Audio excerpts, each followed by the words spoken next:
What's going on, my fellow A-plussers? Welcome back once again to a brand new episode of A-Plus Morphinominal, your weekly stop for your Power Rangers, Super Sentai, Kamen Rider review and news right here on our YouTube page. It is I, your Morphinominal host, Adam Perez, back once again with a brand new episode as we're streaming not only on YouTube, but also on our Facebook page today as well, ladies and gentlemen. So certainly go ahead and follow us on both pages whenever you get the chance. Happy Saturday afternoon. I hope everybody's enjoying their weekend certainly so far. Hopefully your Thanksgiving holiday on Thursday certainly went well, whether you were enjoying it by yourself or with loved ones, with family members. So I certainly hope everybody enjoyed your holiday and are enjoying hopefully maybe like a nice little 4-day weekend from work or whatever the case may be.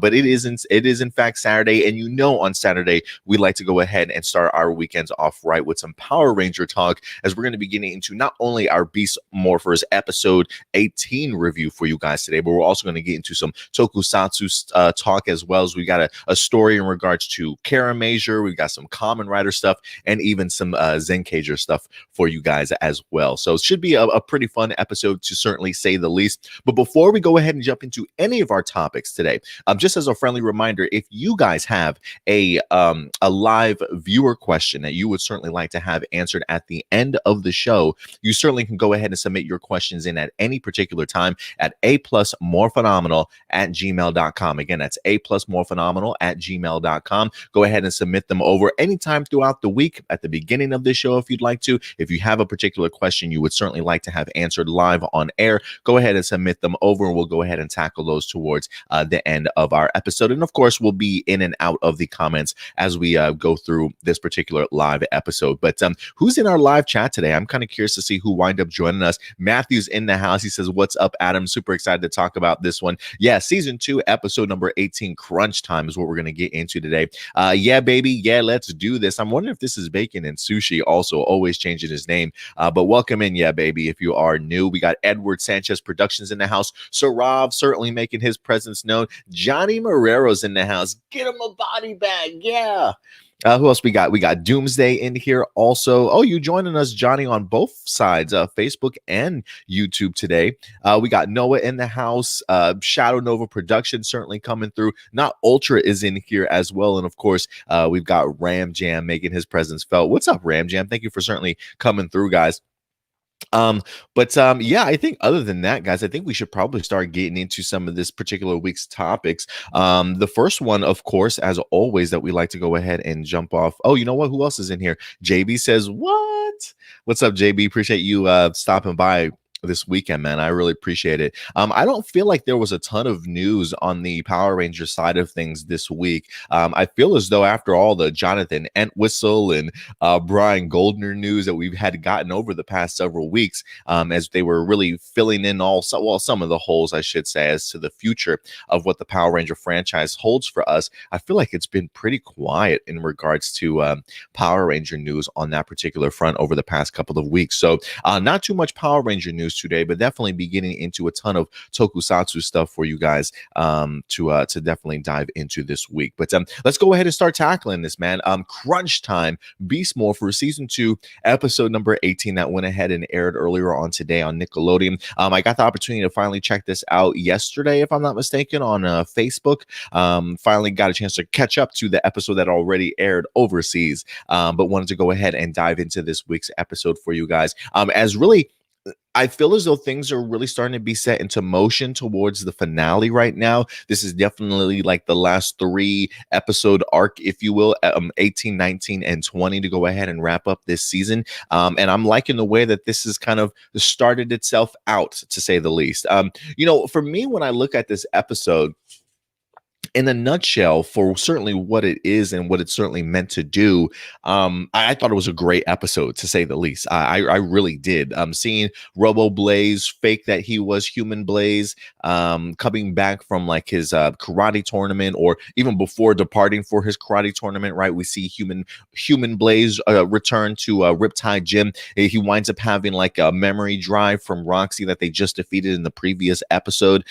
So I like the collusion, if you will, here between Blaze and Evox, as Evox clearly does have a bigger plan in store. But I really love the writing in this episode. I love how it was utilized to kind of pull a swerve over the Rangers and everything that Blaze was doing.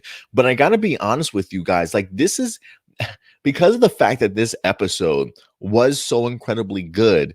This also brings me back to how it's been such a crime that they've underutilized Human Blaze and Human Roxy, or even Robo Blaze and Roxy, for that matter. You know, one of the things that we've mentioned here, especially from the beginning of the second season, was really the confusion as to why they went the route of separating Avatar, Roxy, and Blaze from their human forms, right?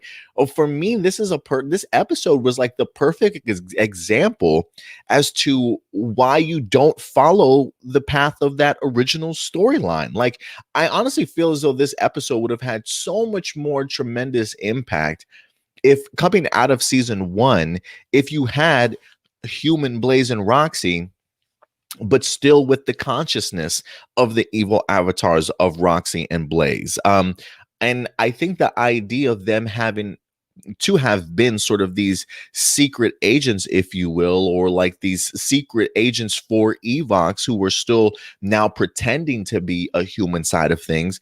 I think this episode would have been just as impactful, if not more, if they had played up the route of these Robo Blaze and Roxy's actually continuing to be the avatar consciousness, just maybe inside of their human forms, if you will, the of Blaze and Roxy. So for me, this shows why, one, this episode was great, but also just true underutilization and the odd choice to separate Human and Robo Blaze and Roxy from themselves.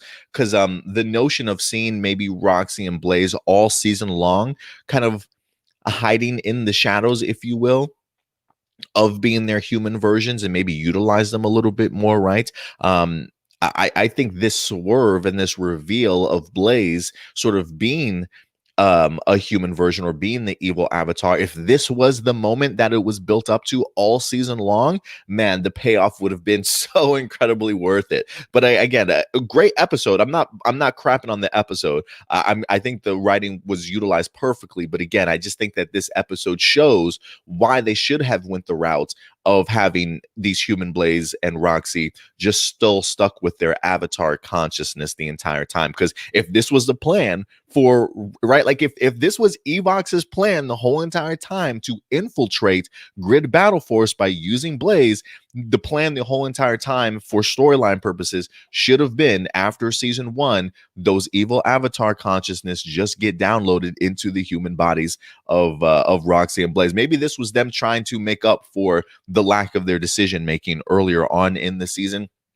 But still a fantastic swerve, to say the least, because for me, I really love seeing just Blaze interacting with Devon, an interaction that we certainly should have gotten plenty more of all season long. You started off in season one with building a rivalry between these two. This is the type of interaction I certainly would have liked, although I'm not, I don't know if it was the director or whatnot, but there were some pretty like long clips here or shots of these two just longing into each other's eyes. Like, don't worry, Devin, I got you. And you just watch Blaze stare at him. And then it clicks over to Devin. And he's like, yeah, I appreciate your help, Blaze. I appreciate it. He just looks at him for a good another 30 seconds, and then the clip moves. Like, they're just longing into each other's eyes, like they've got some sort of secret bromance that we're not even aware of, sort of thing. But again, it is that type of relationship and camaraderie and growth that I would have liked to have seen them, right? The idea of Blaze coming in, trying to teach Devon how to be a great Red Ranger.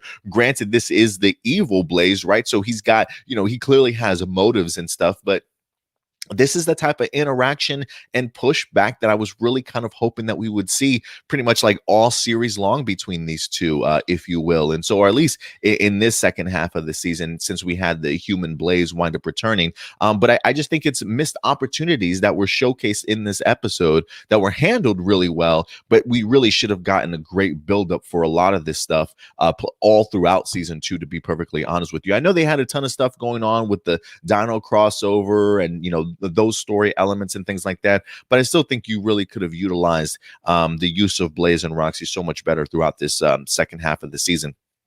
or second half of the series. But I really enjoyed it. So I love seeing the Blaze and Devon stuff in here. Seeing Blaze really having to push Devon to kind of get serious a little bit, right? We're in the end time, the end game, if you will, of this series. So now it is in fact time to go ahead and step up your game, be a little bit bold in your decision making and things like that. So while he definitely does help Devon in this episode kind of get to that point, we do see that some of his methods of getting Devon to that particular point, not necessarily the best or viewed very wisely by the rest of the Beast Morphers as kind, to say the least, because unfortunately, poor Cruz just wind up getting the brunt end of Blaze's fury here this week. Really kind of being the big bully to Nick, or Nick, not Nick, but Cruz, almost making him feel like he's the weaker link of this team. Like, there are elements of Cruz that I appreciate that they held over from Go Busters a little bit, right? Like, Nick was always the worst at directions. Like, you never wanted to leave Nick alone or send him on a mission or go into a particular direction, because Nick was always certainly going to get lost. So I like that was implemented here for Cruz also. But it just lined Cruz up to just be bullied all episode long here by Blaze. So it was cool to kind of see Devon finally take a stand, along with the rest of the Beast Morphers, to stand up for Cruz for the way that Blaze was kind of talking to him.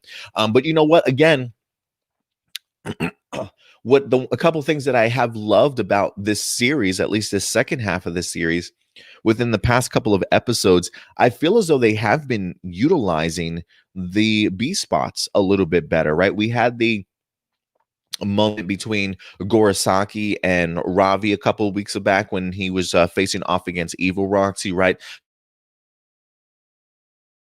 Just a little brief moment of camaraderie between those two, where Ravi was trying to have that conversation with Gorosaki, like, am I a good person? Am I trustworthy, type thing. So I love the idea of them implementing our Rangers, at least speaking with them, bonding with them on some really, personal topics and whatnot. So the fact that we get to see sort of Cruz bullied in here, and the team having to sort of rally around him and kind of show him his support. Devon even calling, Cruz one of his best friends and things like that. I continue to enjoy how they've utilized the B spots and made them a part of the story. Like, for me, another aspect of the series that's a little bit too late, if you ask me, but I have enjoyed at least how the end of this season, they have at least noticed that maybe we should utilize these characters a little bit more. And I think by utilizing them, it's really just added to the emotional ties to this episode, honestly. So the Gorosaki stuff was great, the Steel stuff was great, and I thought the Cruz stuff here this episode was great as well. Again, another storyline that was utilized perfectly in this episode, along with the swerve by Blaze in here. So two great storyline elements, but two storyline elements that, again, should have really been initialized from the get-go of this entire series, or at least from the beginning half of this second season. So again, another missed opportunity here, but I'm really glad to at least have seen it put together in this episode. And so really it comes down to our Rangers at the end of the day realizing that not only is Blaze an infiltrator pretending to be Human Blaze, which Human Blaze actually gives them a call from Japan, letting him know that he wound up winning a karate tournament, which I thought was pretty cool. So shout out to Blaze for actually winning a karate tournament out there. But this is how they come to find out, and it does leave our Beast Morphers with a big question mark as to what is in fact Evox's plan. Evox clearly wanted to be here in Grid Battle Force, so why does he want to be here? And so the plot thickens and the mystery thickens, and I cannot wait to see how this season ends, to be perfectly honest with you, man. I truly cannot. Like, don't get me wrong, I immediately knew the entire time that Blaze wasn't who he said he was certainly going to be. They definitely left breadcrumbs for sure, especially just his attitude, the way he treated Cruz and things like that, how he pushed the team.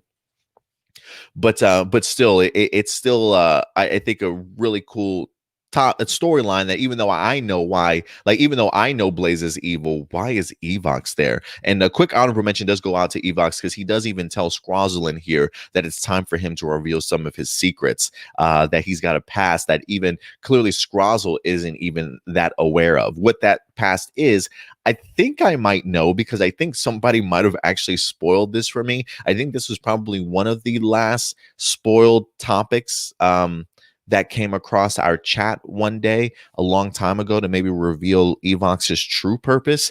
So I believe I might have been spoiled to that, but I'm not quite sure as of yet. So we'll see when we get to the finale, or hopefully maybe next episode.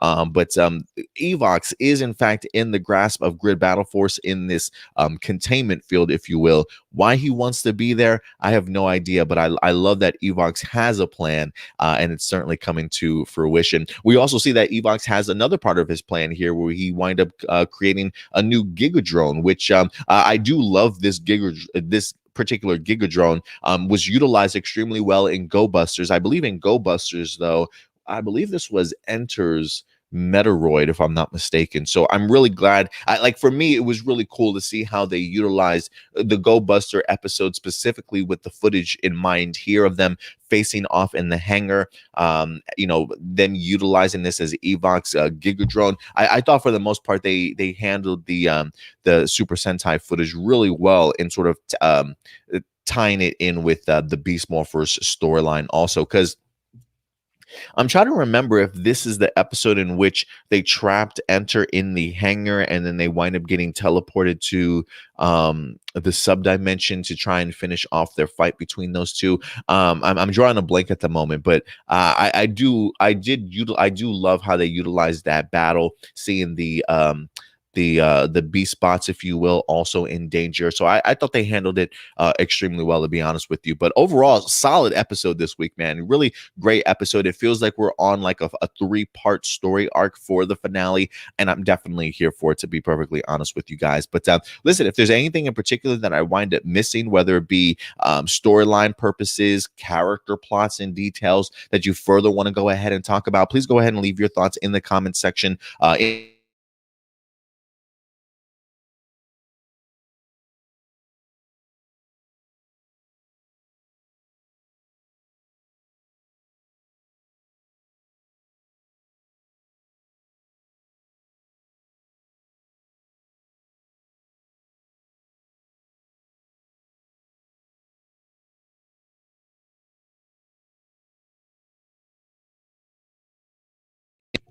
Can you guys hear me now? Okay. Sorry, accidentally hit my mic and disconnected my mic, so I think it's up and running now. But yeah, guys, listen, at the end of the day, though, I definitely want to go ahead and know your thoughts. If anything, maybe a quick honorable mention goes out to Ben and Betty. Like if there was any sort of cringe-worthy moment for me, first off, I really enjoyed their mountain climbing instructions. I thought that was pretty cool, like seeing Cosmo rappel down off the mountain and stuff. Like I just because of the fact I'm so used to them being like this comedy duo, to me it was interesting to see them sort of as like mountain climbing instructors, like because he rappels off the mountain and then he like he gathers himself. He goes, and then he's like Mr. Professional. You know what I'm saying? Like he's done mountain climbing a bajillion times. Like he just knows exactly what he's doing. So he tries to come across as like this smooth trainer, like Mr. Professional himself, until he can't actually even unhook himself. So I thought that was pretty cool way to utilize those two. But after that, like the testing the containment unit, having the dancing janitor in there accidentally and clumsily close them in, probably not necessarily needed, but it still made maybe chuckle at least a little bit. But overall, though, pretty dope episode. Was a really big fan. But guys, listen, at the end of the day, though, I definitely want to go ahead and know your thoughts. So let me jump into some of your thoughts and see what some of you guys are certainly saying here. So let's go ahead and get into this episode. Araceli, what's up, Araceli? Appreciate you coming through. Happy Thanksgiving. I certainly hope you enjoyed your Thanksgiving for sure also. Let's see here.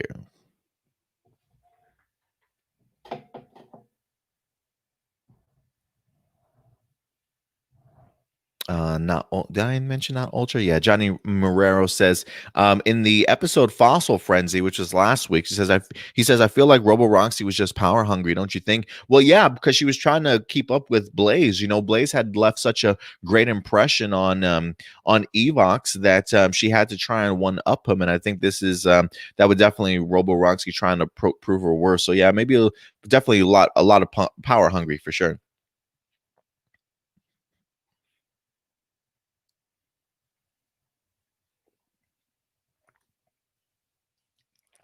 Yeah, baby says Liana was absent this episode, but she was destroyed last week. Yeah, so that's why she was absent. Robo Roxy, that is. I wonder what human Roxy is up to. She's probably out having an affair with Blaze. She probably like jumped on Homeboy's flight to Japan. They probably got a room together. You know, she wants to come out here and blame Ravi for everything in their relationships, right? Where's she been this whole entire time, huh, Roxy? Explain yourself, girl.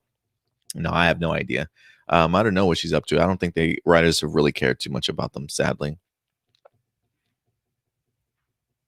JB says, what says, yeah, baby. Just enjoying a gloomy Saturday in Dallas. Yeah, I'm out in Fort Worth today or this weekend. And yeah, it's just really overcast out here right now for sure, JB.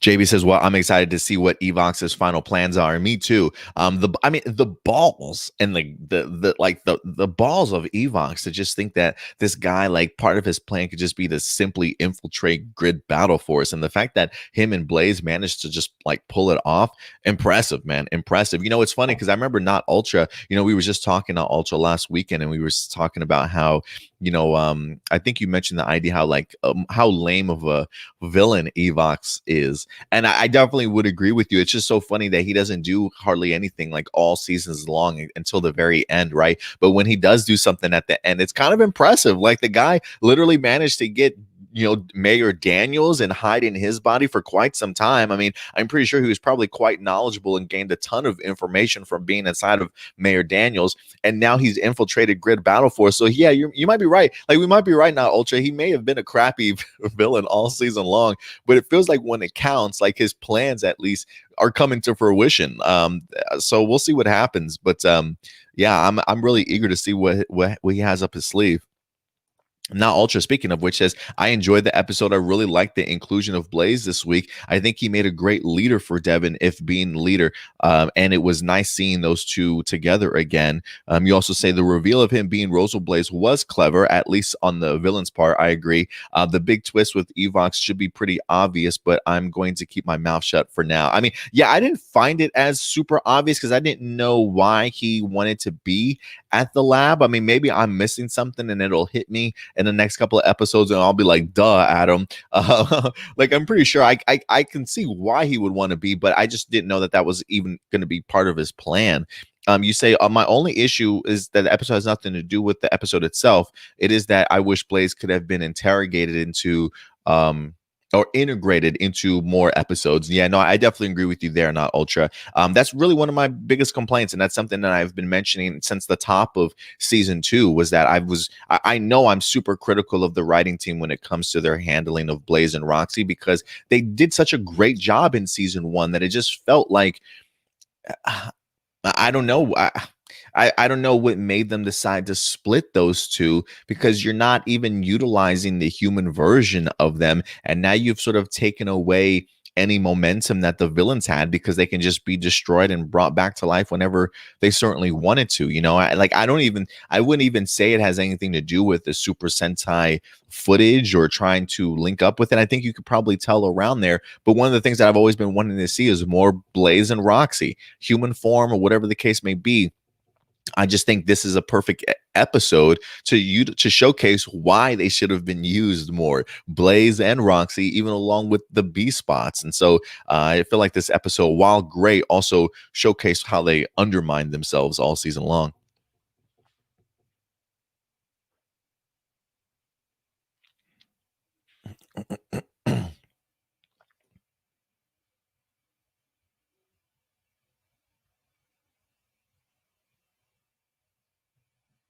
Video DVD. What's up, Video? He says the absence of the real Blaze and Roxy is my biggest complaint with this season. And this episode proves that. Yeah, we're definitely on the same link, same wavelength for sure. Video. Yeah, baby, yeah. Says I would have loved if Human Roxy was in the episode and herself was startled when the team found out Blaze was really. That would have been pretty cool too, honestly. Like even if she was swerved by the idea of Blaze being swapped out, also, yeah, I agree with you there. Now also says there's just so much wasted potential with Good Blaze and Roxy, and the fact that this team took this long to have another episode with Blaze is just unfortunate, especially for Blaze. Yeah, I mean, as great as I feel like this season has definitely been, certainly don't make no mistake, they definitely have dropped the ball in certain areas. But you know, when they have knocked it out of the park, they definitely do knock it out of the park. JB says he's got a theory on Evox, but he's going to keep it to himself for now. Okay, be that way then. No, I'm just kidding. It might be spoilerish. Who knows? I don't know. I'm trying to remember, JB, if you've actually seen all of Beast Morphers beforehand or not, or if you're watching it along with us as it airs.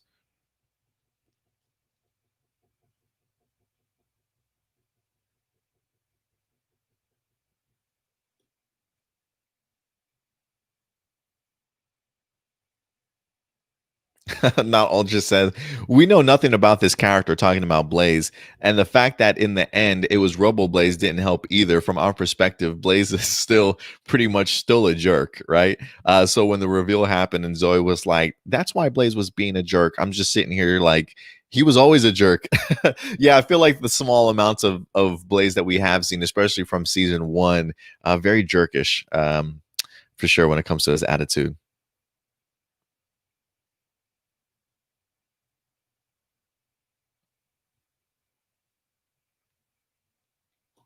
Yeah, baby says, yes, this was a great semi follow up to Devon and Human Blazers rivalry in season one. Yeah, this a rivalry that I wish was focused on a little bit more, kind of like how they focused a lot on Ravi and Roxy's sort of rivalry between each other. I really would have loved to have seen attention paid between those two, Devon and Blaze a little bit more. Matthew says, I think we were waiting for the whole Devin and Blaze mentor thing for a while, and I really loved it. Yeah, these are the type of moments I was certainly hoping for to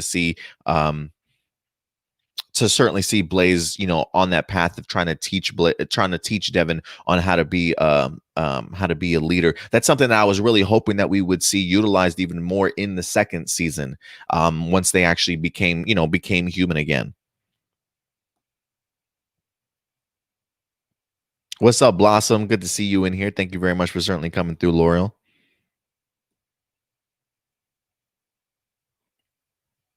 Jared, what's up, Jared? Jared says, I'm seeing Crush Time and Double Blaze and the Rangers got tricked. Yeah, Double Blaze. Like it was pretty funny seeing his like just at the right moment in time, Blaze decides to go ahead and give Devin a call. Konnichiwa. JB says, Wes says, I didn't understand the use of Ben and Betty. I mean, do we ever though? Do we ever?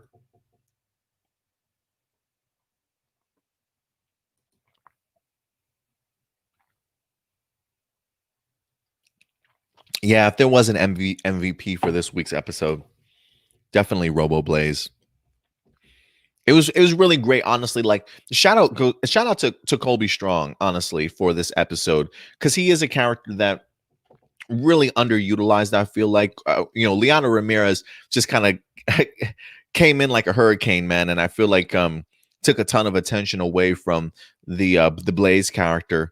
So I'm glad when Colby Strong does get that opportunity to be on in the spotlight and have his character shine a little bit, because I do think that he should have been utilized a ton more in this season, honestly, from his cool ass costume he had in season one. Like I love their utilization in season one, but they definitely like they've been forgotten in this season. So it is a nice refresher to see Colby Strong and get that opportunity to shine as Blaze, because another reason why he should have been utilized, because I thought he was great in this episode.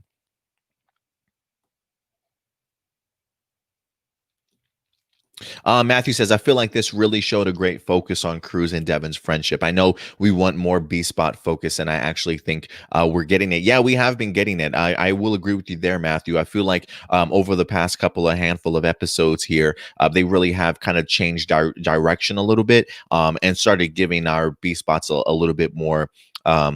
A little bit more emotion, which I'm glad that they did. Like when I just going back and watching Go Busters, I can even see like the Go Busters focusing more on the importance of the relationship between them along with their buddy roids. So maybe this is a part of that they're trying to implement now in Beast Morphers before they actually wrap up this season. But yeah, no, I agree. I love the stuff that we get when we see our Rangers interaction with the B spot, and so the Cruz and Devon friendship stuff was really top notch this week. Doomsday says, fun fact, Dino Fury was originally going to be called Dino Knights. Yeah, I did read that on Twitter. I'm not too familiar with the gentleman that, or the person, I should say, I don't know if it was a girl or guy, that posted that comment. I don't even know where they got the comment from, but it seems as though they were either talking with somebody online in some type of forum, or maybe it was somebody that was attached to the show that was helping produce it or put it together. But what I did read was that it was originally going to be called Dino Knights. So my Dino Knights fight for your rights might have been a thing. It might have actually been a thing at some particular point in time, but maybe they started hearing people talk about Dino Knights too much, and they decided, you know what, let's change it around. Who knows? I don't know why they decided to go ahead and change it, but maybe they figured it was too much on the nose. Maybe they realized, hey, we got this show's got nothing to do with knights after all.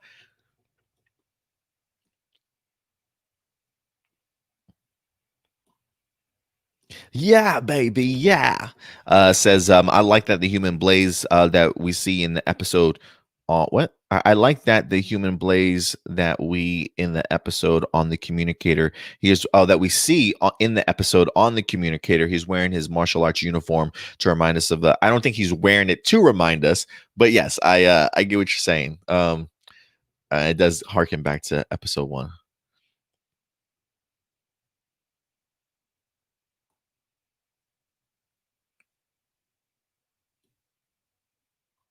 Sarav says that Gigadrone almost looked like Vengix's first body. We'll see, Sarav. We shall see what happens there.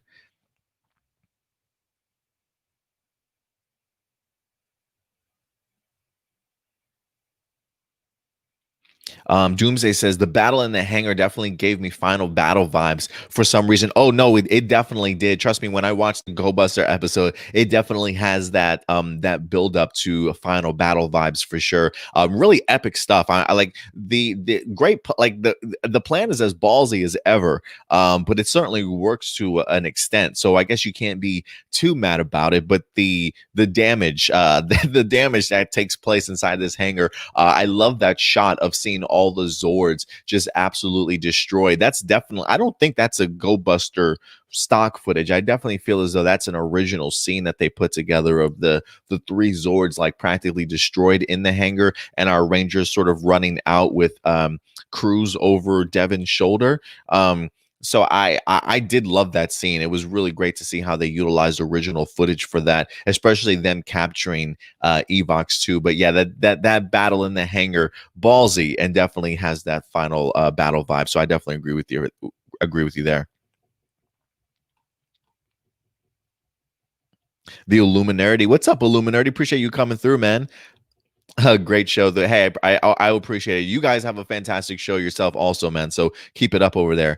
He says, I love this cast so much. They're so talented. I couldn't agree with you more. Like we've said this a couple times on our show that I feel like out of all the Neo Saban era stuff that we've gotten so far, don't get me wrong, no disrespect to the cast. I mean, they do have some really great cast. Some cast members that will certainly be memorable over the years for sure. But you want to talk about like one cast that I truly would love to just sit down and just have stick around for like the next 4 or 5 years, just to kind of see their growth, to see them grow as Power Rangers and the legacy that they can leave behind. You know, if I could have a cast like that, very similar to that of Mighty Morphin cast to grow up with, this would definitely be them. I think they're so talented, just like you said. Not only talented, but just super sociable, fun loving. Like just following their stuff on IG, you get to see how much they love their fans and how much they love doing this stuff. So regardless, after this show ends, I definitely hope that this cast really does go on to do some really brilliant things, because I definitely have faith in their talent for sure.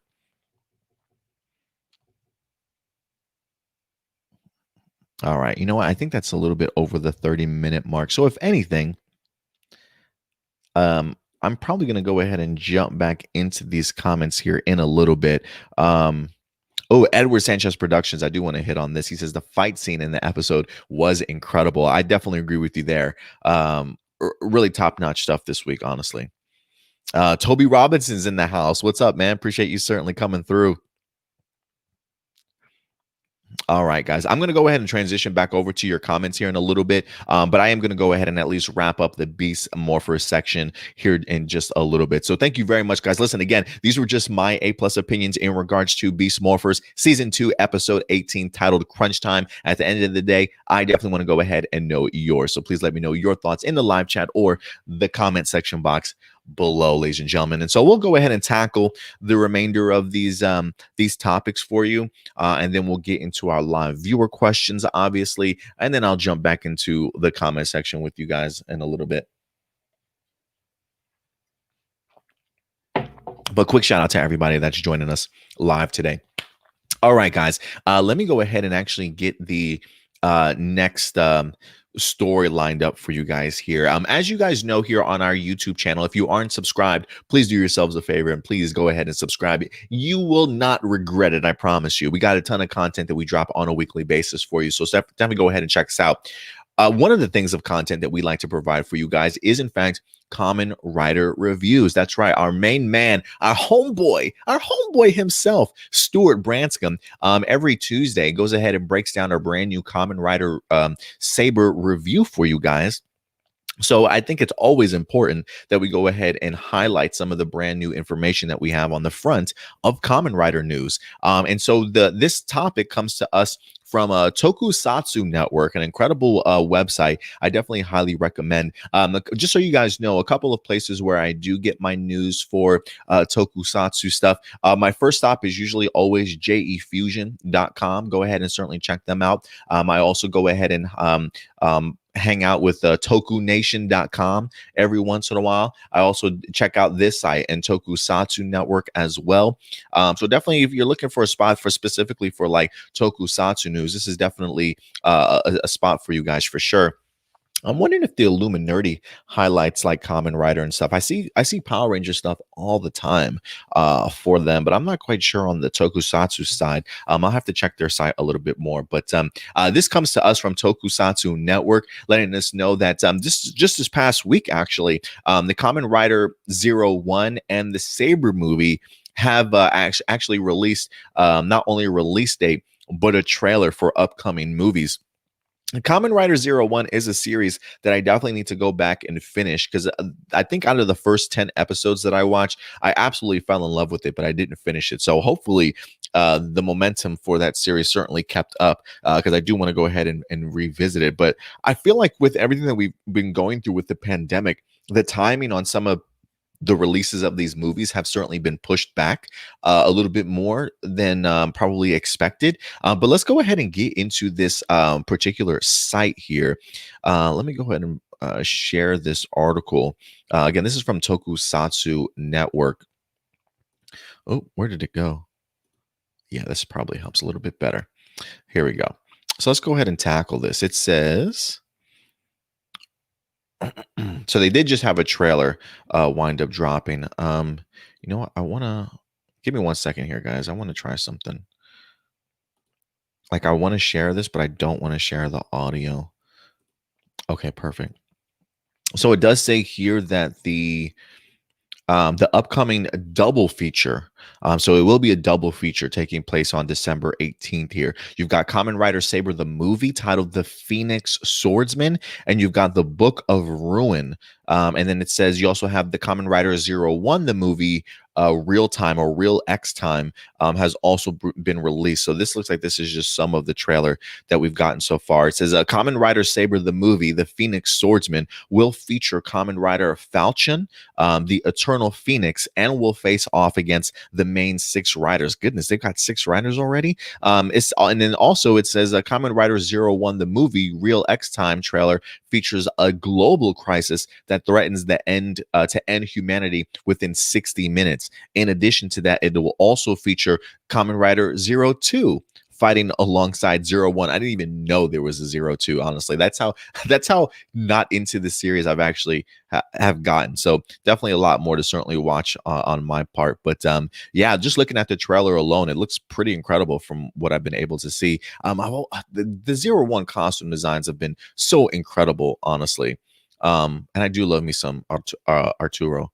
I think he's incredible. It says the Kamen Rider Saber film will be approximately 20 minutes, while the Kamen Rider Zero One film will be approximately 80 minutes, and will be featured as a double feature when it is released December 18th on 2020. So yeah, guys, we've got that's a cool looking trailer, man. Real cool looking trailer. But listen, I don't know if you guys have had the opportunity to check out the trailer yet or not, but I would definitely recommend it if you haven't done so yet.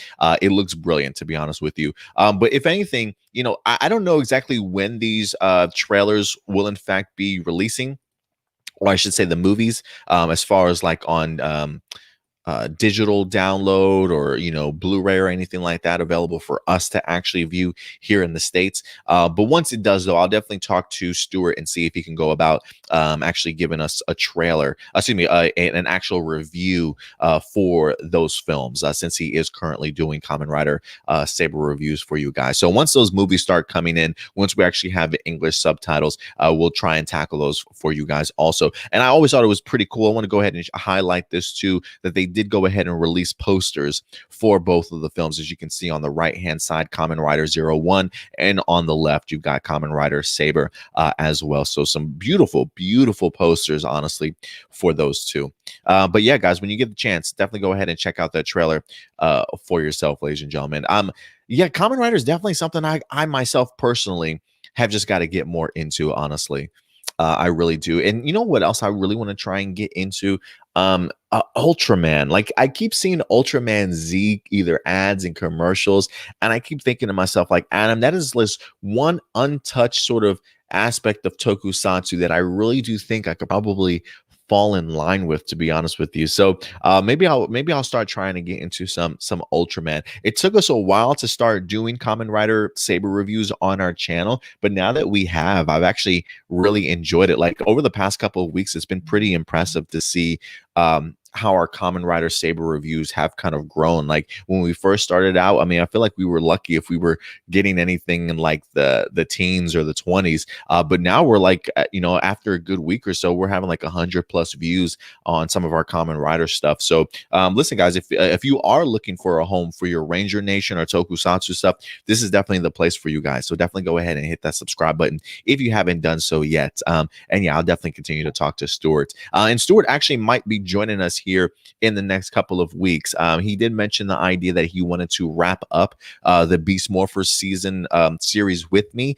So maybe over the next 2 weeks, you might see Stuart on here with us as well. So with that, ladies and gentlemen, we're going to go ahead and move on to our next topic. We're definitely going to go ahead and continue into the tokusatsu family here and talk about another Super Sentai series in and of itself, and that is, in fact, Kiramager. That's right, man. Kiramager. Episode number 32 was just this past week. Incredible episode as we get to see that love is in the air for Seo. We get to see that Garza clearly has a much bigger plan that's certainly in store. So the Kiramager storyline is certainly continuing to push forward with some tremendous success. But it seems as though we're going to be getting ourselves even more Kiramager stuff coming our way here, guys. So let's go ahead and dive into this particular week's or this particular news article. Again, this is another article from Tokusatsu Network. I highly recommend that you guys check.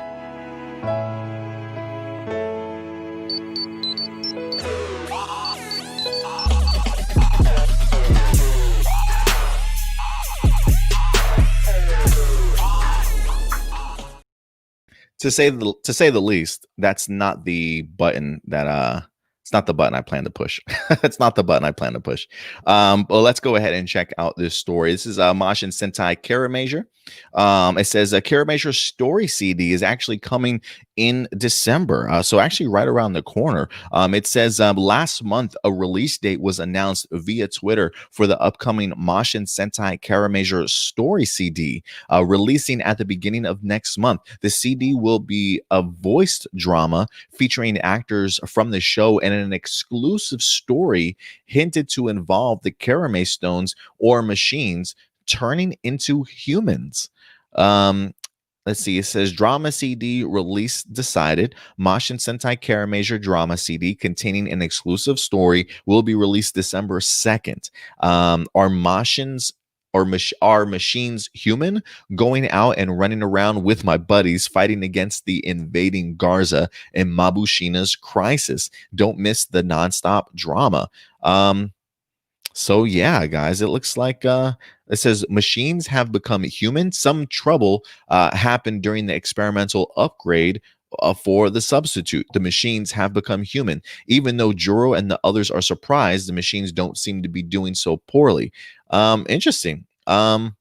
I'm kind of fascinated to kind of see how this goes. It says it will feature all 6 Karamagers. The main 5 Karame stones, Mabushina and Garza, all played by their actors from the show as well.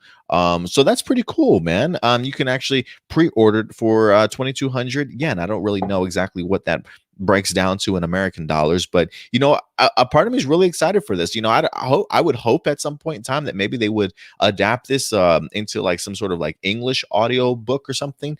But hey, any story of Karamagers that they certainly want to go ahead and tell me, I'm here for it, to be honest with you. I've absolutely loved this series. I love what they've been able to do with the characters along with their gemstones. So if there's even a speck of more story for us to certainly get into, I like the idea, especially considering the fact of thinking of what our machines would look like as human beings, what their human forms might potentially be. I would love to kind of see something along those lines. Like for some reason, I don't know why the first thing that comes to my mind is seeing Mach as a human, because I just feel like with his love for Cena at this point in time, who's to know what Mach would do as a human being when it comes to Cena, right? Like who try and take her out on a date, you know what I'm saying? Like who certainly knows. But I feel like, listen, if you've got a Karamager story to certainly tell, please go ahead and do so. And honestly, like for me, I've actually been a really big fan of Audible books.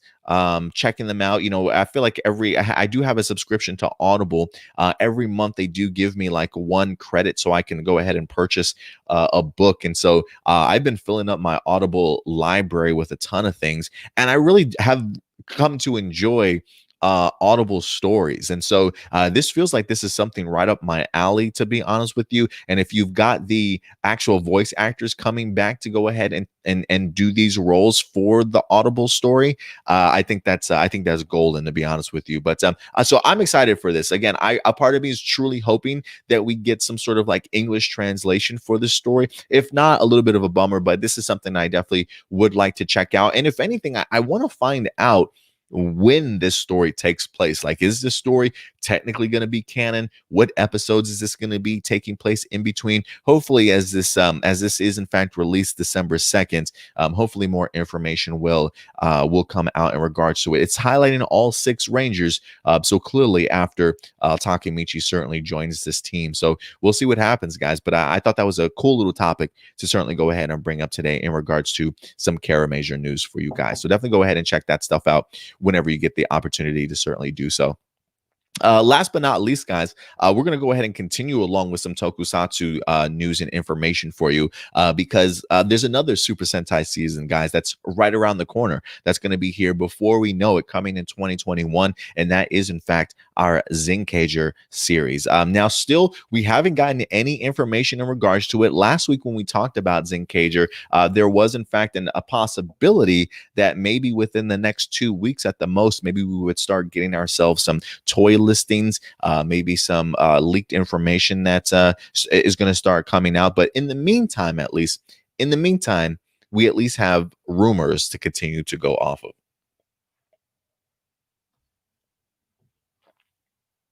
Oh, my coffee's getting cold.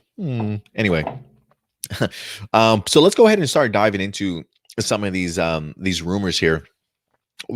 Dealing with the real Matt Hunt once again over on Twitter, my main source, at least, for a ton of great Super Sentai rumors and information. But this is actually a response to a second tweet that he posted earlier, but it said Zenkaiger rumored mecha list. Hashtag grain of salt. This lined up with the earlier leaked info. If true, it's an anniversary Sentai for sure. So far, guys, some of the things that we have seen, I mean, goodness, we've heard ideas of like machine world, right? We've heard of like full throttle, full power in like the breakdown of what the Zenkaiger name could certainly be. One of the other rumors that we wind up reading about a couple weeks ago was the idea that maybe Yukai would be utilized as like the theme or the motif for our Rangers, whether that be like suit design, whether that be Zord design, who certainly knows, right? But we heard a Yukai, a pretty strong Yukai rumor a couple of weeks back. But now it seems as though the real Matt Hunt has a little bit more for us to try and digest. So while he mentions a rumored mecha list, we'll talk about that list, but he also says this lined up with an earlier leak info, which I'll highlight right here for you guys. This is from Dukemon over, I'm assuming maybe Ranger Board or another forum, but it says this is what the post says. It says, well, legitimate info time. Now, whether it's legitimate info, we'll come to see, but it says this hint comes by the way of a suit actor leaker, so somebody that maybe was a suit actor who has given us colors the last few years, but this time it's not colors. This is what he says. He gives them Mach, Dai Zunjin, Gaio King. He also put Magi King and Dai Bukin. He says, I have no clue what this means.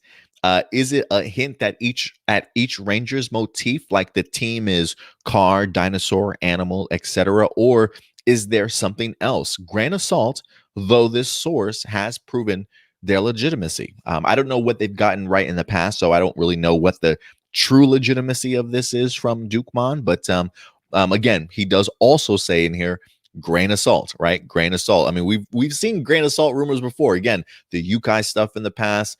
Now this.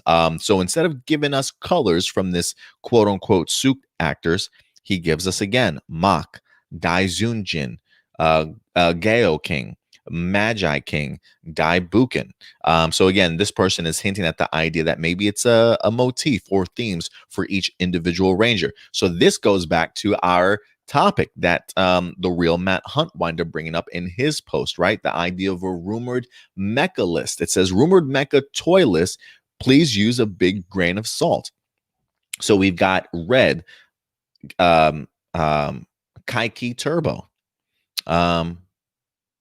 or Kikai, excuse me, Kikai Turbo, blue Kikai Falcon, which is an animal, green Kikai Jet, which is a machine, yellow Kikai Dragon, as in a mystical beast, pink Kikai Terra, as in dinosaur. So it says red is land, the rest are air.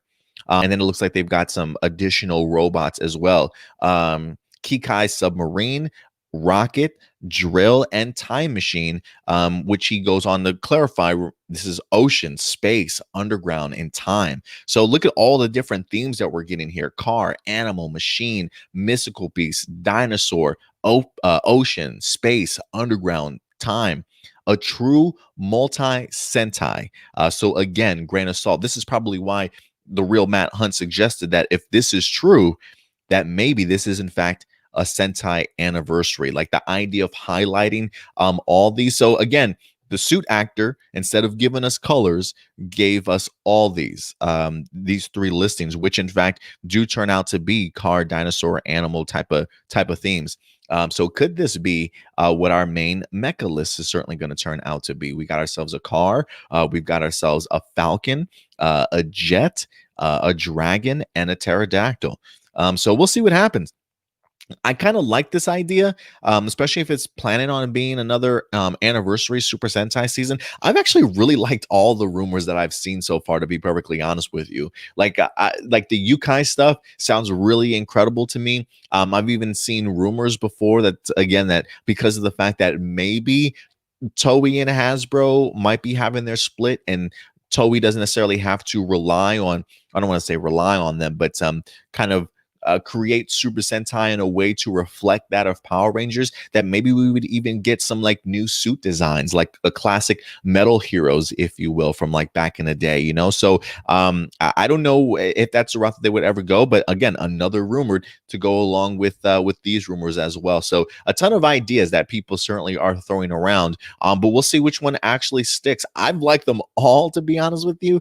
But this one seems pretty cool, or sounds pretty cool. The idea of another anniversary special, or another anniversary season to some extent, but we'll see what happens. We'll definitely see what happens. But I definitely want to make sure I keep you guys up to date in regards to some of the Zenkaiger rumors that are certainly going out there, and hopefully within the next week or so, we'll get some more information to actually work with. Like I swear, if they give me a damn silhouette in a toy magazine and I gotta sit on just a silhouette for like another 2 or 3 weeks, I'm gonna be so mad. Like I would love to see something. I'm not listen. I know that they definitely will reveal stuff when they certainly want to. I'm certainly not trying to push them to reveal anything sooner. But you know, this is one of the fun aspects of being a Super Sentai fan, right? Is to patiently await to see what the next season is certainly going to be. How vastly different is it going to be?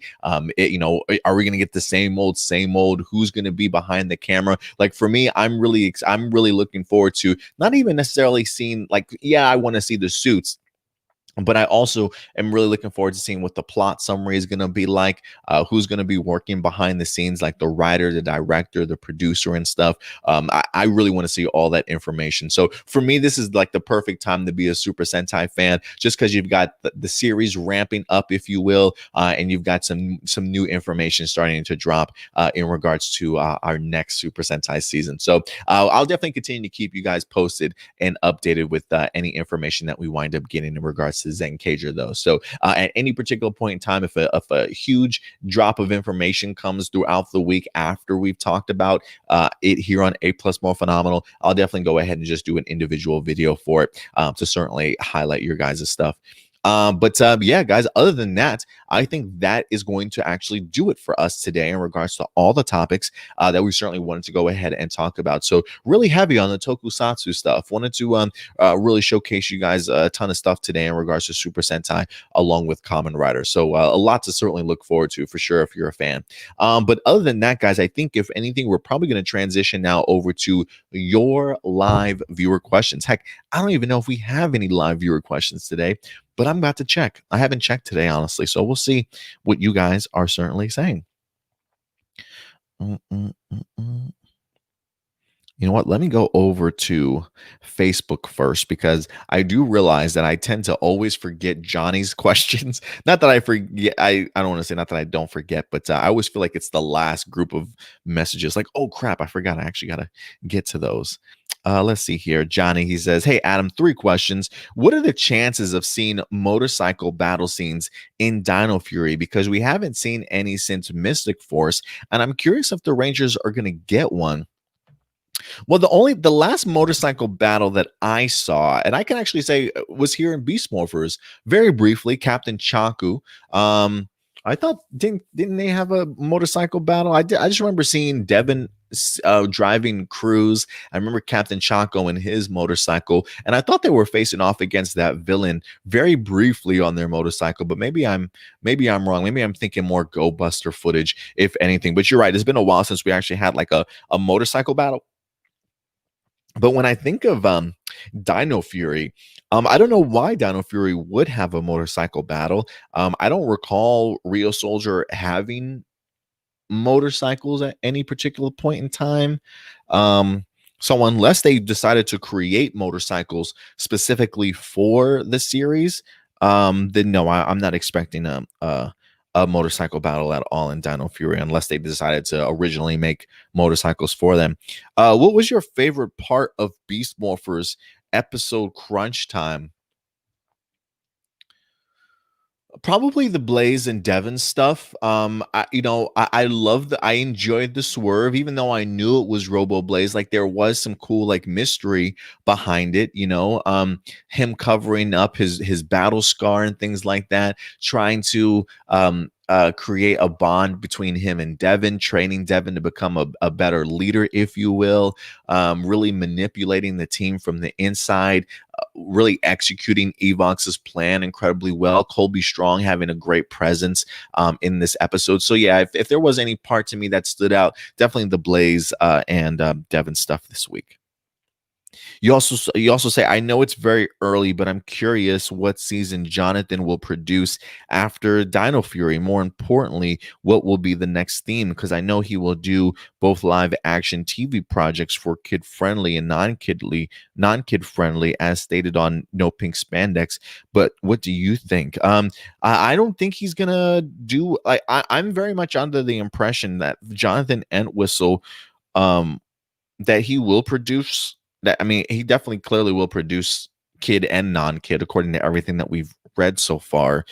What season will he produce? I'm still very much lining up with the idea that it's not gonna be an adaptation. I mean, maybe it will be, but I'm still leaning towards the idea that even though he's like, if you come in and you tell somebody, hey, I want you to reimagine and reboot sort of a universe, and you make one particular person in charge of the entirety of that reimagining and rebooting, that tells me bringing people something new and fresh, right? So like, I can see storyline and writing elements maybe still being on par with what we've gotten on the kids side of things, but I'm still very much under the impression that or at least leaning towards the idea this is going to be all original footage kid content.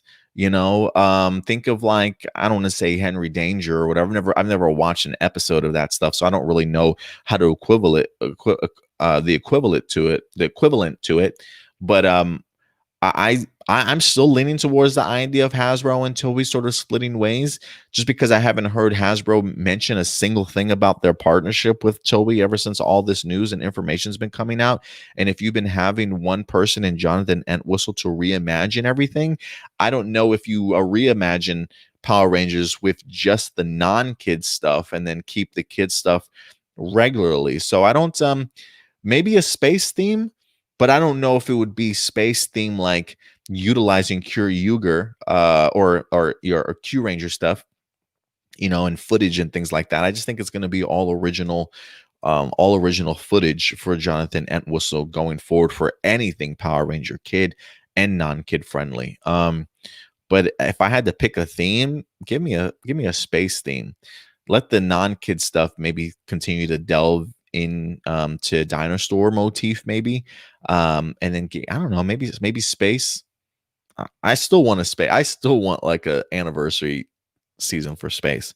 So who knows? Maybe they give us a space one. Also, I'm really gonna miss.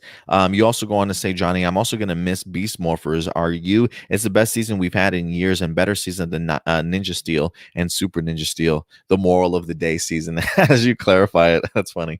Yeah, I'm really gonna miss Beast Morphers. I truly am. I think Hasbro, considering the fact that this season was kind of thrown into their lap, not something that they specifically chose. I feel like you could see the improvements over the season. And I mean, not to say season one was crappy, but damn, I was still even impressed with season one. I think that they've it just I feel like season one was a perfect example of the potential that this season can have. And I feel like season two has been the writers kind of showcasing some of their writing when they do have their Saban handcuffs taken away from them. You know what I mean? Like, I can honestly feel like they've been trying to get a little bit more creative this second half of the season. You also say bonus question with Jonathan now in charge of making multiple new Power Ranger contents. What are the chances for a funnier sitcom version of PR in the style of Henry Danger and Teen Titans Go format? Because I just have this feeling that's what's going to happen. See, I'm glad you mentioned that. I honestly didn't even see your bonus question, Johnny, until just now. But the fact that you even mentioned Henry Danger, like that's how I imagine a kid friendly Power Ranger to be. Like all original footage sort of thing, you know what I mean? Like on par with that, if not a little bit more production value. So you never really know, but we'll see what happens. We'll see what happens, Johnny. But thank you for those questions from me, man. I really appreciate it. Let me jump over to let's see here. Let me jump over to our I don't even know if I have. We got one question here for live viewer questions. Let's see what you guys are saying. AJ, he's got a question. He says, "What weapon or power up do you want to see on Power Rangers that's never been done before, or have not done since the original Saban and Disney era seasons?" I mentioned this when I was watching. What was I watching? I think I was just watching the Go Buster and Go Conjure series. I love when weapons combine to create bazookas, or like huge blasters. I love the idea of just one gigantic gun or blaster that the Rangers have to either hold as a team or one person hold and they channel all their energy through, by support. So whether it be one gigantic weapon or whether it be all their weapons combine into an actual blaster, I do love that. So that's one weapon that I would love to see utilized and brought on a little bit more. Like, don't get me wrong, I love everybody having their own individual weapons and then maybe doing slashes all at the same time to where it combines. But no, I want weapons combining together to create a blaster or one gigantic blaster where one person holds it and everybody else just gives their emotional and powerful support. What was your reaction when Forever Red first came out on TV? Did you see the commercials or it just came on unexpected? I don't remember. That's been so many years. Um, I don't think I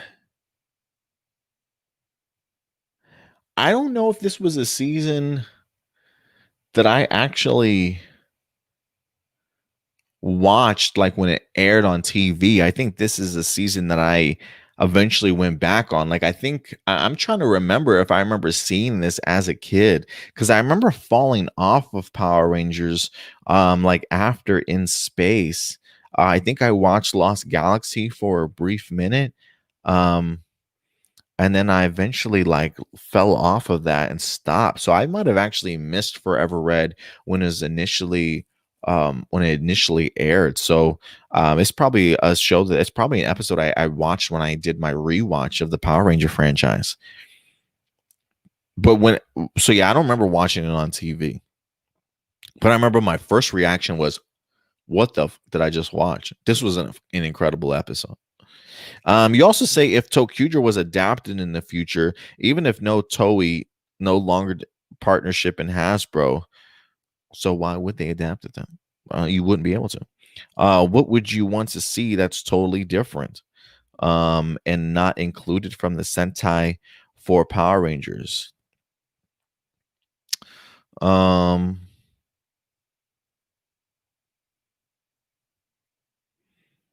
Well, your question would not be possible, first off. If Toei is no longer in partnership with Hasbro, there's no way they're adapting Tokuger in the future. So let's just get that out of the way. But if they wanted to do something along the lines of Tokuger, to be something similar, I mean, I like the idea of their main base being on a train. That's pretty cool. I was always a big fan of Ticket. I would definitely try and bring back Ticket to a certain extent. um I would definitely continue to keep the storyline for the villains intact because I think that's what made them even more interesting, to be honest with you.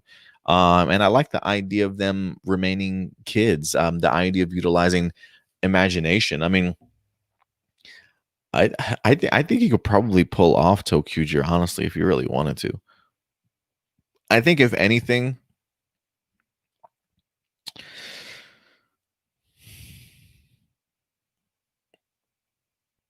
maybe not make the whole season train themed. um Maybe make one of the one of the main mechs be trained, and maybe let that be their main base. Because I don't know how well a full train theme would do, but I would say take themes and concepts, like take concepts and ideas of Tokuger, and then just create a different theme around it, if that makes sense. So maybe not trains, but maybe if you do different vehicles again, or whatever the case may be, maybe make their home base a train, with the ticket and the engineer sort of being your mentors, if you will. And then everybody else have their own. So that's really probably the only thing different that I would change would be the vehicle, like the mecha selection. Outside of that, I do think everything else you can utilize, whether it be the imagination aspect, the kids aspect to it. I think you could pull it off. The villains, I think you could still pull it off. What would I title the series? Maybe Imagination Force, Power Rangers Imagination Force, or something like that. Power Rangers Daydreamers, um, or Power Rangers Imagination Station. No, Imagination. Yeah, man. And I just think that I think it's such a like, and maybe I love Tokuja so much because I love its theme. I love how simplistic it is. How it's a really great story, not only for kids but for adults too, right? Like there's a really cool idea that there's a world out there that like adults can't see or truly understand or fathom because it's just through the minds of the imagination of a child. I don't know. I just think it's something really cool and thoughtful about that. But I think other than that, I think that actually might be all of our questions that we have for Power Rangers. So let me just make sure though. And jump over to Twitter too to see if anybody has submitted any last minute stuff. No, I think we're good there. Also. All right, guys. Yeah, so that will actually do it for all of our live viewer question, guys. So thank you very much for that. If anything, now let me go ahead and jump back into this live chat and see what some of you guys are saying.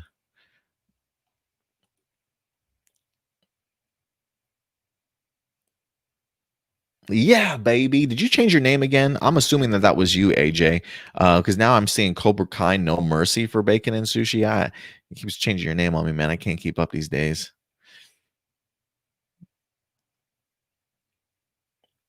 All right, let me jump back up here. I'll start off at 12:30. Unless, yeah, baby, yeah, let's do this. Unless that's somebody else's name. I don't know. I thought that was AJ, but maybe I've been wrong this whole entire time.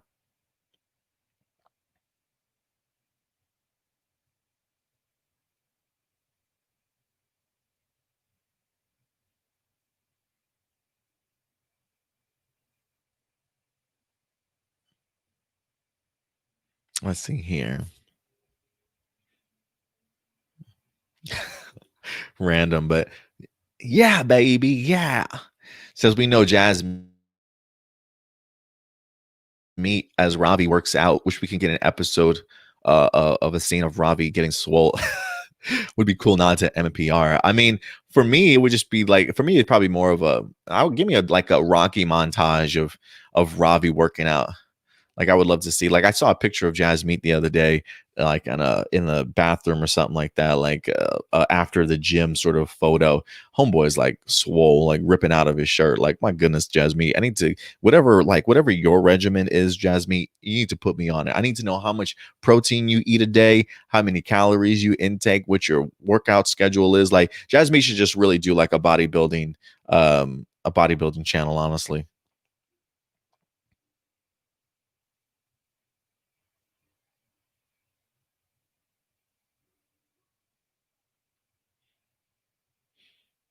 Mm, mm,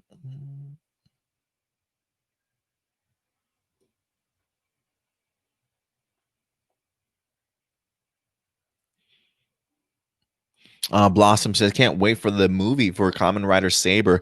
Toma's my absolute favorite. He's hot. I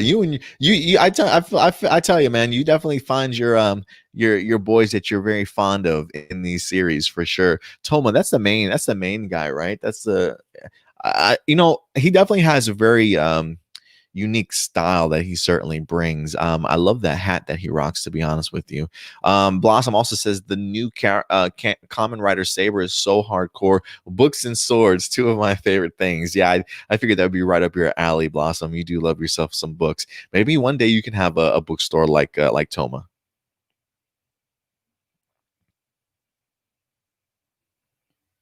Sarav says, "Will we ever get an American adaptation of Kamen Rider? Outside of the Masked Rider stuff, I don't think so. I don't think so. I think Kamen Rider is becoming pretty popular in its own right, especially here in the States nowadays. They've really been pushing it forward. So, no, I don't. I don't think so. I don't think we would get an American adaptation for Kamen Rider." On that note, what are your thoughts on Kamen Rider and Dragon Knight? I've never seen Dragon Knight, but I believe Stuart has. Stuart, I believe, actually has watched the series. I'm curious if he's actually going to go ahead and do a season review for Dragon Knight or not, or if that's something that he's actually going to do maybe as part of our patron. I'll talk to him, but I believe he has watched it, Sarav. So Stuart might be the guy for you to answer that question for you. Not Ultra did say that as for Zero One, in my opinion, kind of fell apart a bit after the first 16 episodes of the series. So good luck if you want to finish the series. Maybe you will feel differently. Who knows? Yeah, each series hits people differently. I mean, it's funny now, Ultra. You and I watched Real Soldier, and a couple of other of us watched Real Soldier over the span of the 40 plus weeks or whatever the case may be. And I know a lot of us that did watch it and came back, not say everybody, but I know a lot of us that did watch it weren't necessarily the biggest fans of the season, but there definitely are some Real Soldier fans out there, right? So each season definitely hits people significantly different, but I'll definitely give it a shot. I'm sorry that you weren't the biggest fan of it after episode 16, that it kind of fell apart a little bit for you. But I probably will give it a shot. We'll see how it hits me though. Blossom says, "What's your favorite Common Rider in Saber, Adam?" Honestly, I haven't kept up with the series as much as I personally wanted to.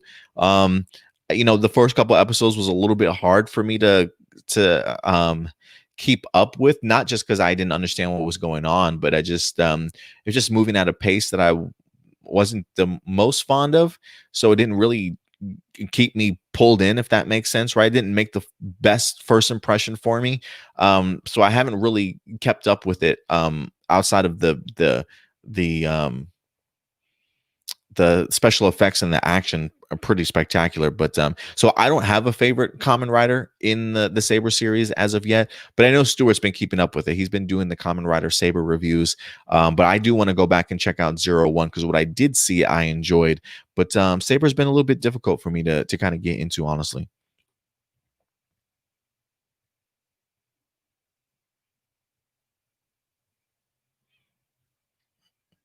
Although Blossom does say the newest Kamen Rider is so creative, turbo, mega, ultra, more phenomenal. Oh, that sounds pretty impressive. I'm glad you liked it, Blossom.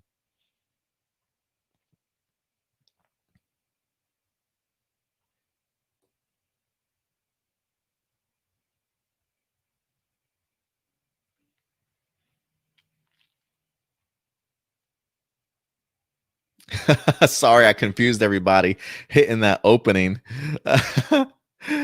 giving up already, Adam. I'm like, I'm done with this episode. No, I went to go. What did I went to go click on? Oh, you know what it was, is that I switched over to a different angle, like a different shot, and I realized I didn't have the A plus more phenomenal background on. I had the A plus hero report background on, so I went to go click the button to go ahead and pull up the correct background, and I accidentally hit the video intro instead. So it definitely it definitely threw me off, to say the least. So I didn't mean to confuse you guys, but yeah. Alan, what's up, Alan? Appreciate you stopping by today. Thank you very much.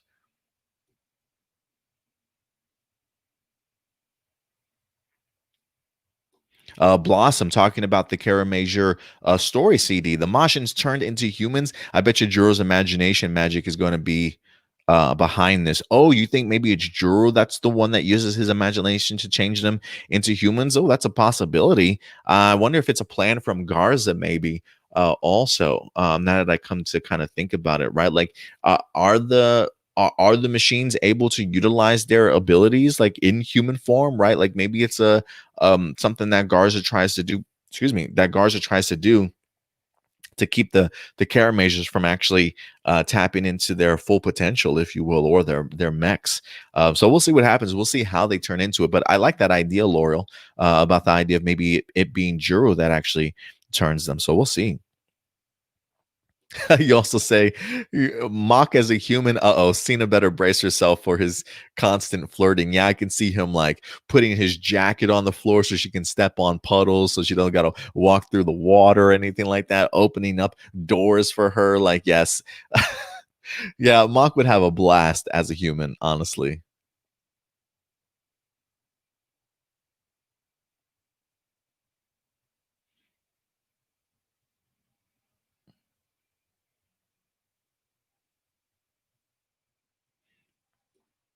Let's see. Cobra Kai, No Mercy says Zenkaiger sounds like Gokaiger to me. I'm wondering if you mean. I mean, well, if you think about, well, I mean, like name wise, yeah.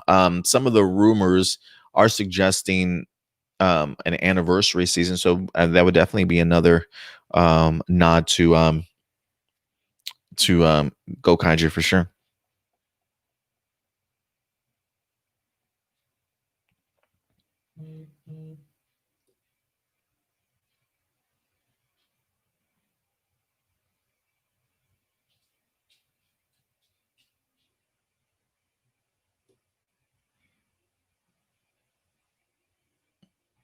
Doomsday says, I like how it looks like going back to some of the Zenkaiger, Gokaiger or Zenkaiger rumors here. He says, I like how we might be getting red, blue, green, yellow, pink twice in a row. Keyword might. Yeah, hashtag grain of salt. Yeah, we'll see if they keep the same color scheme.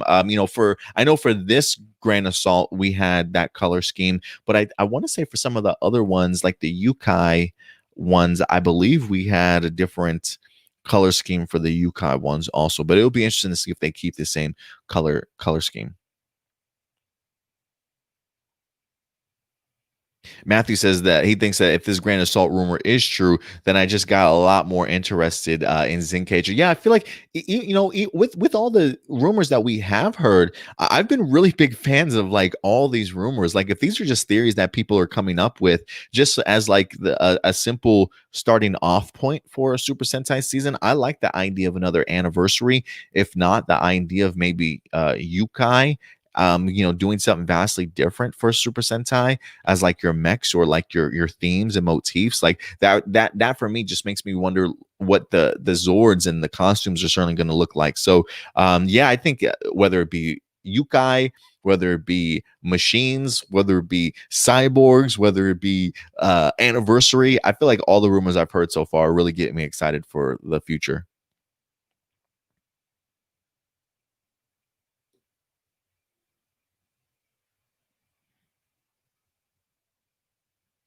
Now, also going back off of those Zenkaiger rumors, the main mecha sound very familiar to Shurikenjin from Ninja because the Zords are based on all different types of animals and vehicles. That's a good throwback. I definitely do like that.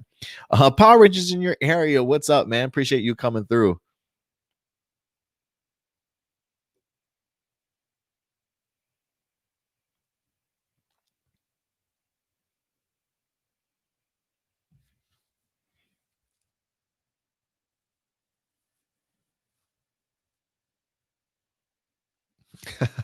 You guys don't call her Kira. I love it.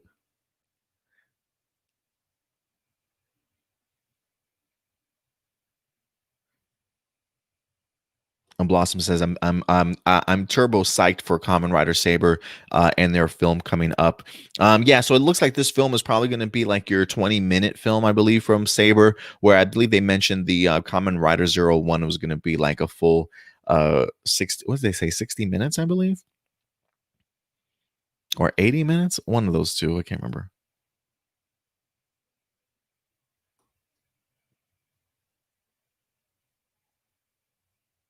You guys are Power Rangers in your area says, has anyone heard about John Mark Loudermilk? I'm not on socials anymore. I'm not on. I haven't heard anything about him, but I'm not quite sure what's going on.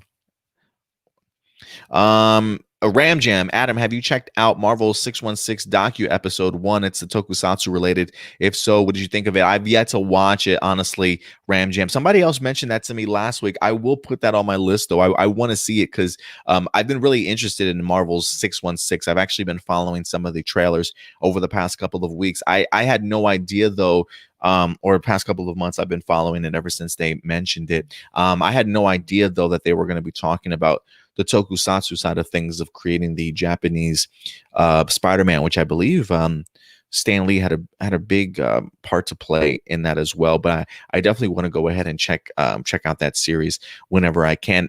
Are they dropping an episode weekly for it? Or what is the case there? Because I'm wondering if there's been a second episode or a third episode kind of dropped already. But I definitely want to go. I definitely want to check it out just because I'm a big Marvel fan. I know there definitely is some connection to tokusatsu in regards to that. So I'll definitely go ahead and have to check it out myself.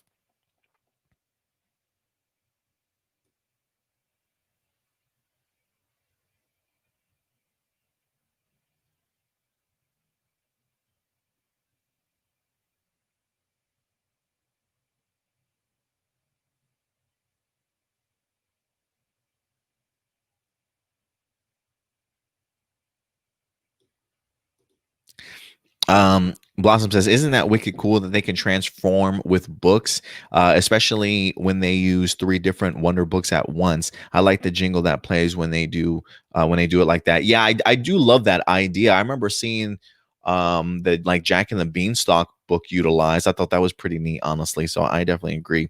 Cobra Kai says, "Remember last week when Adam said, 'Don't tell Liana next time she's on A plus that she's sexy as hell'? We never said that to her." No, I don't think that you guys said that. I'm just saying I've seen some of your comments about how you guys like just adore some of these women in tokusatsu or Power Rangers in general. Like, I mean, you specifically, Cobra Kai, how many times have I seen you talk about how hot somebody is? So trust me when I say I know how you can certainly speak for sure. So I'm just simply asking if I do bring on somebody live here that you guys speak properly and use some common sense instead of flooding somebody with a bunch of flirtatious and inappropriate comments. Because I trust me, I do read the comments. I do know how some people talk about women on here, talk about their beauty and how hot they are and things like that. So I'm just saying, if I bring somebody in here, I'm gonna need you guys to keep it in your pants. That's all I'm saying. I didn't say you guys say it or would say it, but I know what you guys are capable of saying, and not just you guys, but I'm just saying in general, like just the fandom in general.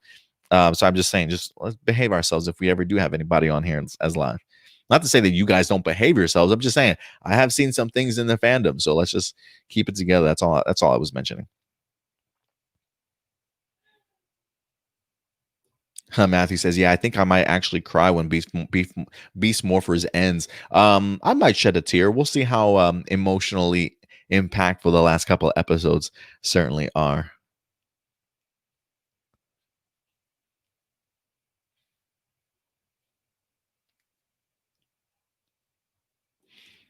So Roth says, "The combined weapons and single weapon thing stopped after Dino Charge. Yeah, bring it back. Bring it back." Speaking of crying at the end of Beast Morphers, Cobra Kai says he did cry at the end of Beast Morphers. I watched the international airing. Definitely will miss this cast. Yeah, I will too, man.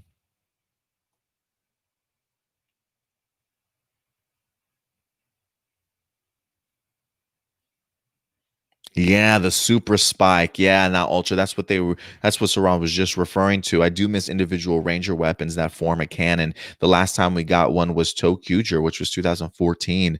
And for PR, it was Dino Charge with the Dino Spike. Yeah, it's been a minute.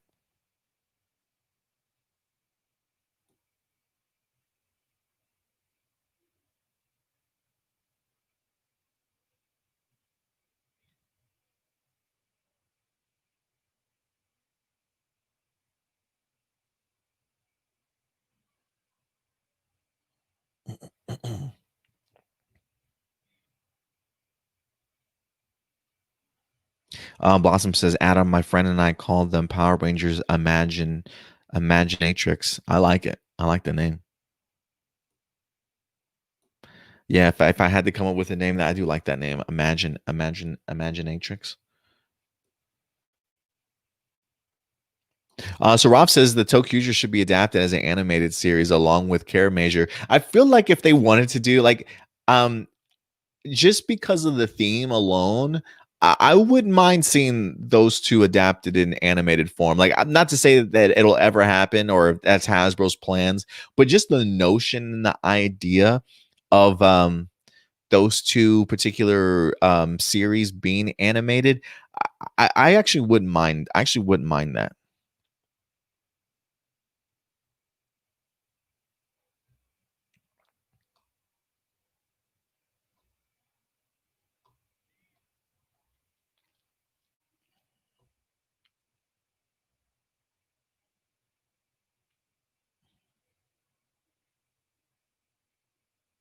Let's see here.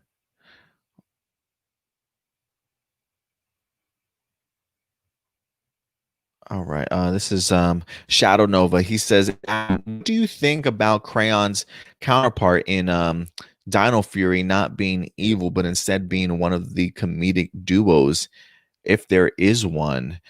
Um, I guess the comedic duo for Rio Soldier for me was definitely Crayon and Weisel. Um, So who knows? Maybe the comedic aspect, the comedic duo is those two. Maybe they're utilized a little bit more. I mean, I still think like the idea of him not being evil. I mean, Crayon was. It wasn't like Crayon was ever overly evil. He definitely had his evil aspects, right, to himself. Like capturing people, putting his juices down their throat, creating minosaurs out of them and stuff. So he definitely had his evil aspects, but there still was like an innocent, childlike quality to Crayon that I still really enjoyed. That I think you could probably utilize him the same way that they did. He doesn't have to be overly evil, but he could still have a comedic aspect. I just hope it's not an overly comedic villain squad, if that makes sense, right? Like if they're just cracking jokes all the time. Um, I still say keep Crayon as a villain that just wisecracks from time to time and has some fun. But I'm trying to wonder if you could use that as a comedic duo. I don't know how I would feel about my villains being the comedic duo. You know what I mean? Maybe if it's written correctly, maybe I wouldn't have a problem with it. But that's a good question, though, Shadow Nova. Thank you.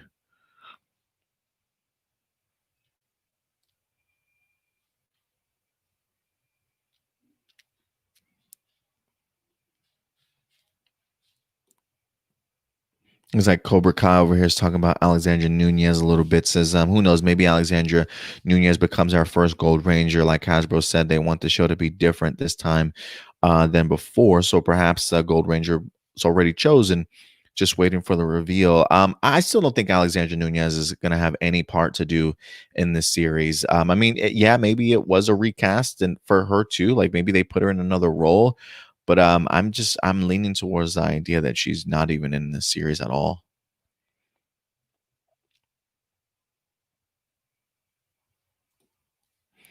Noah says I want to see Dino Fury team up with Beast Morphers. I think that's definitely coming.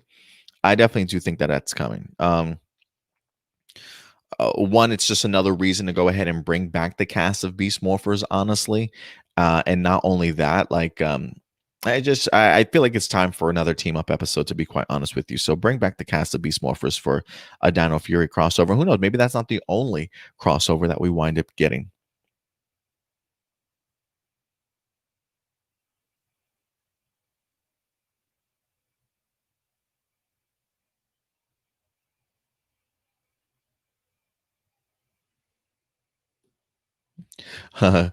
Johnny says so far, Karamager Zord battles have taken place in the city way too much, just like SPD. Yeah, I would hate to be like the construction workers for that town, man. I feel like, well, you'd never be out of work though. I feel like you would never be out of work.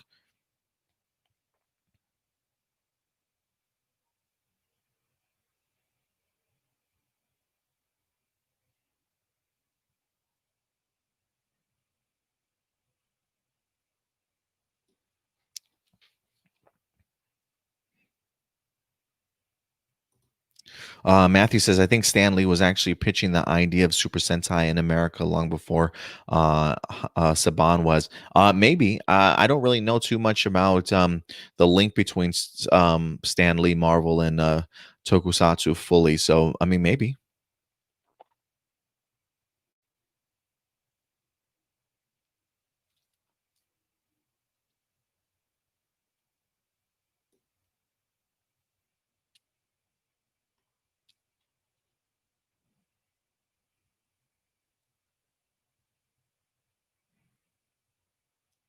Ooh, Cobra Kai says, whatever happened to the rumors of Green Ranger and Beast Morphers? Simply just that.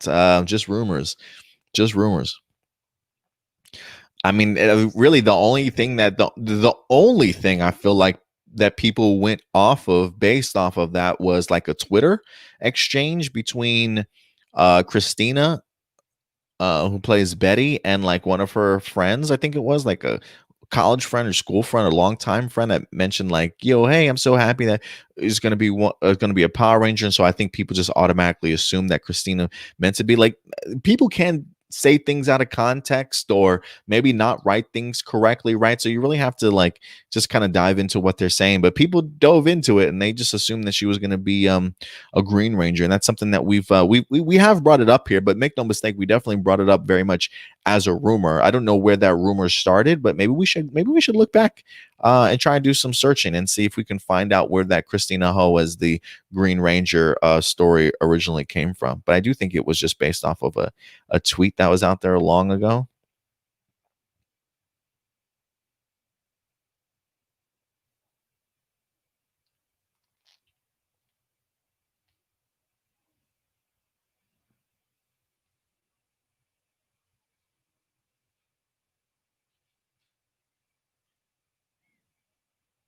Cobra Kai says, "Do we really need Crayon and Weisel in Dino Fury because of Sentai footage? Maybe they can replace them with original human-like villains.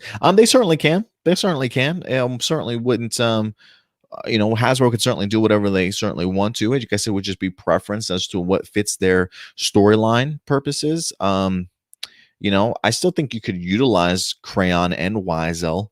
But I guess maybe if anything, you could maybe utilize them differently if you wanted to, in a different type of way. So we'll see. We'll see how much Sentai footage they use, how much original footage they use, and I think that'll tell us as to what the potential storylines could be for those characters. If you look at it from just solely a real soldier perspective, maybe you could argue that you don't necessarily need Crayon or Weisel in there, but we don't really know what the storyline is going to be for Dino Fury as of yet. Matthew says, I can see Crayon being more of a Scrozzle villain rather than a Blaze and Roxy. Yeah, most definitely. Like if I were to compare him to anything, I think Scrozzle's probably a good comparison to that. Look, Hasbro, if you're looking for a voice actor, Campbell Cooley's right there. If you haven't hired him already, he's waiting. Cobra Kai says, "Remember when Scrozzle didn't die since end of season one?" Yeah, I mean, I honestly thought he died, and then he wound up popping up in like that Christmas special that we wind up having for season one, and you realize Homeboy is just a survivor. I mentioned once on this show that like Scrozzle's such a cockroach. Like he's a type of like just conniving little thing that can just sneak away and go into hiding and come back years later. Like he's just that type of person that's always planning. It seems like so. Never underestimate Scrozzle.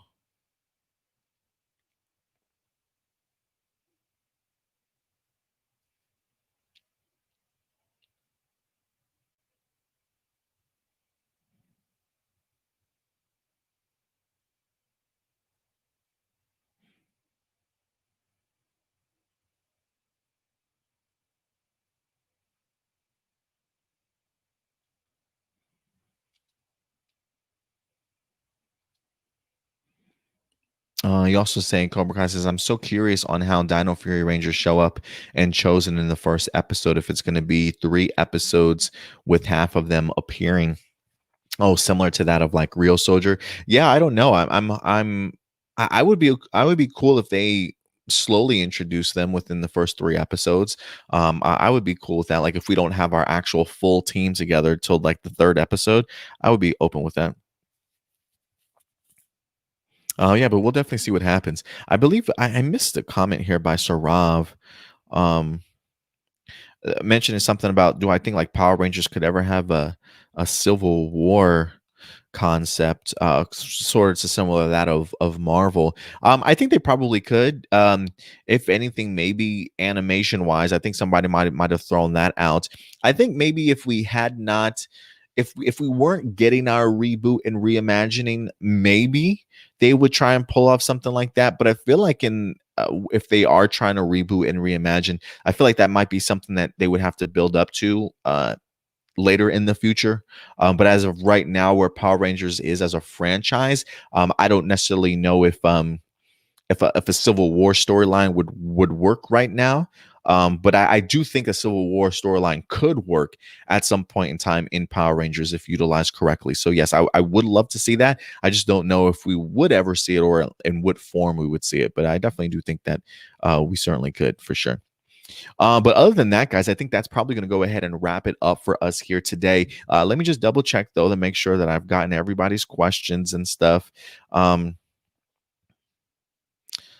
Let me just see here because I don't want to no no live viewer question left behind. You know what I mean?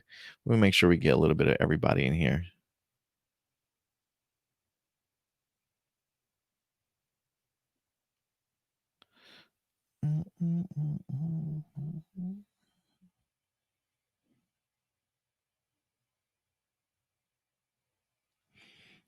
All right. Other than that, yeah, I think that's all the questions that we did have, guys. So we should be good to go. But thank you guys for certainly joining me for today's episode. As always, love being able to go ahead and talk with you guys about this stuff. I will say this real quick. A couple of last questions I want to tackle. Just notice every Dino season has a Black Ranger. I wonder if we'll ever get a Dino season without a Black Ranger. Interesting. Yeah, like with like a different color scheme. Possible. And you also say Cobra Kai says, would you like the show to be in the Dino Charge dimension or the main dimension? I say the main dimension. Give me the main dimension. As long as like whatever dimension is mainly connected to MMPR, that's where I want this Dino Fury dimension connected to. I mean, then again, Austin St. John did go back to his world. Dino Charge did go back to their world. So it feels very much like Beast Morphers is clearly on their own dimension as well. So I guess give me the main line. Give me the main line. That's more than fine. I'm sure with the way that the dimensions work around here, if they want to do crossovers, they can figure it all out. I'm sure. But other than that, guys, I think that's going to go ahead and wrap it up for us here today. So thank you very much, everybody, for certainly joining me for a brand new episode of A Plus More Phenomenal. And of course, we'll certainly be back next weekend for a brand new episode as well, live every Saturday at noon Central Time, ladies and gentlemen. If anything, we'll probably take another vacation or break towards as we get closer to the Christmas and New Year's season and things like that. But as of right now, definitely expect a few more weeks of brand new episodes for you guys. So definitely continue to look for that. And of course, this week we've got a ton more for you guys. New Kiramager episode reviews, new Kamen Rider Saber reviews for you guys. And of course, if any big sort of minefield of news announcements wind up dropping throughout the week, we'll definitely go ahead and keep you posted in that regards as well. And listen, if you are big fans of other things outside of Power Rangers like Marvel, DC, maybe some TV shows or movies, check us out on our other YouTube page, A Plus Hero Report,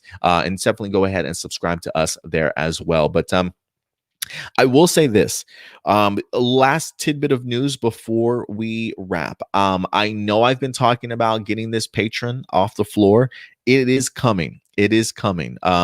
I am working with that right now when it comes to Stuart to finalize everything, at least for the A Plus More Phenomenal side of things. And then, of course, we've got our reaction videos that we're going to be doing also. I'm really leaning towards the idea of reaction videos being available for the patron a good month in advance, before allowing those videos to be available to the public. So the patrons would actually be about a month ahead of the public when it comes to our reaction videos. The watch alongs may just be